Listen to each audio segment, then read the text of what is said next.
Kde vidíte ministerstvo obrany o 5 rokov a kde sa vidíte vy ako Robert Pestrá o 5 rokov? Ministerstvo obrany o 5 rokov musí byť stále aktívne v témach, ktoré sme tu naštartovali. Ministerstvo obrany o 5 rokov musí postúpiť ďalej, byť opäť schopnejšie zabezpečovať obranu.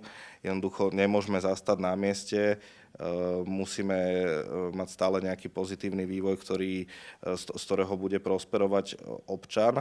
A čo sa týka mňa, to je veľmi otvorená otázka. Ja musím povedať, že momentálne som v téme, ktorú som študoval, s ktorou mám nejaké skúsenosti, takže v tejto téme sa cítim veľmi komfortne. Avšak život prináša rôzne výzvy, takže uvidíme, že čo prinesie. Ono je to niekedy ťažké v politike povedať, že kde presne budete o 5 rokov, pretože ten politický cyklus je nejakým spôsobom obmedzený na tie 4 roky a v podstate žijete v tom, že každé tie 4 roky príde nejaká zmena, niekedy väčšia, niekedy menšia a tá tak trochu v tej politike určuje aj vašu kariéru.